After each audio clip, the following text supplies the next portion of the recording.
Hello everyone, welcome to my new video. अनि आज म के भन्न जाँदैछु भने हजुरहरू सबैलाई एउटा भाइलाई जस्टिस माग्दैछु भिडियोको मार्फतबाट है। जस्टिस फर सञ्जित भाइ है। ऊ चाहिँ एउटा अन्डरग्राउन्ड आर्टिस्ट हैन, ऱ्यापर हो भनौँ। उसले अब है धेरै 2-3 वर्ष मेहनत गरेर है सङ्घर्ष गरेर बल्ल बल्ल पेजमा अडिसन दिन गएको रहेछ। ग्रान्ड अडिसन दिएर पास भयो, सर्टिफिकेट पनि पायो है। अडिसनको तयारी गर्दा गर्दा हैन घरमा केही काम पर्छ नि, त्यतिखेर उसले जब हैन मिटरमा केही समस्या आएछ र अनि मिटरमा केही भयो भनेर हेर्न जाँदाखेरि के भएछ भने उसलाई करेन्ट लागेछ। ठुलै करेन्ट लाग्यो भनौँ न है। उसलाई करेन्ट लागेर जस्ट अब हस्पिटलमा पुगेर अपरेसन गर्ने समय बाध्यता भएछ। अनि दुईटा हात यसो के भन्नु, अब त्यो के अरे जति चिमार्दा पनि दुख्दैन है।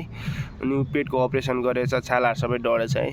त्यस्तो हुँदा पनि म अडिसन दिन्छु भनेर डक्टरलाई भन्दै रहेछ। अनि पैसा पनि 1.5-2 लाख खर्च भएछ है।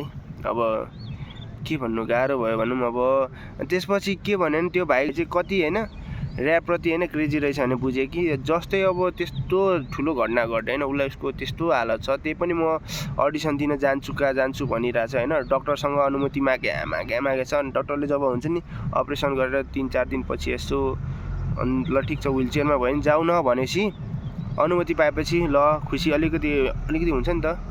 अब ऱ्याप दिन पाऊँ भनेर अलिकति खुसी चाहिँ भएछ। तर त्यतिखेर के भयो भने सिरिपेजले के गर्दै भने त्यो अडिसनको दिन जब जज अडिसनको दिनमा उसलाई न खबर गरे न त्यो फोन गरे है।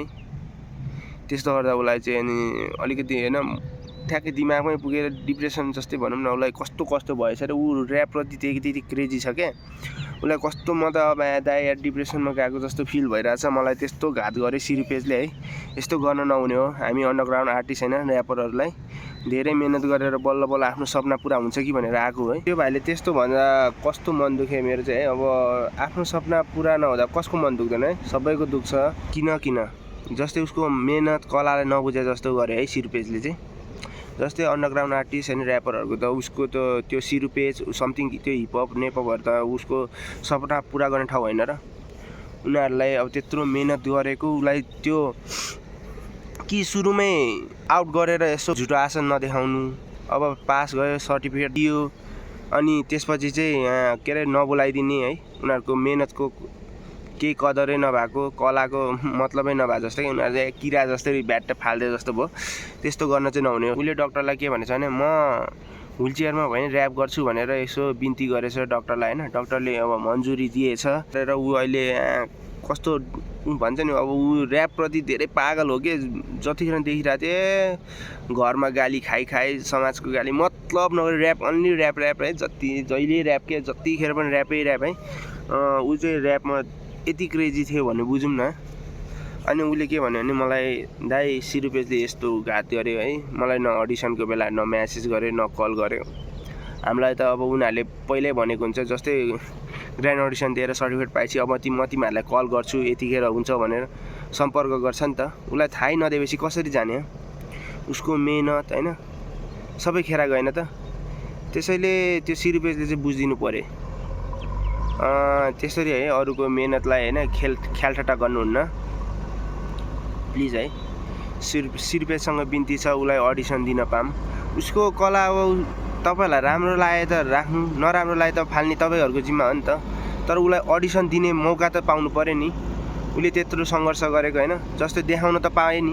तपाईँहरूलाई मन पर्नु र नपर्नु एउटा कुरा छुट्टै छ होइन। तर उसलाई त्यो आफ्नो हुन्छ नि कला त देखाउनु पऱ्यो, देखाउनु पाउने अधिकार छ नि होइन। नत्र सिरिपेजको अर्थै भएन नि। जस्तै सिरिपेज किन खोलेको? आफ्नो मेहनत त्यो के अरे सपना पुरा गरोस् अन्डरग्राउन्ड आर्टिस्टहरू ऱ्यापरहरूले होइन, सबैलाई चिनाओस् भनेर त होइन, त्यसैले खोलेको होइन र। अनि अहिले आएर यस्तो घात गर्ने हो? यसरी घात गर्न मिल्दैन। सबै अन्डरग्राउन्ड आर्टिस्ट है ऱ्यापरहरूले के गर्ने आफ्नो कला मेहनत देखाउन पाउनुपर्छ।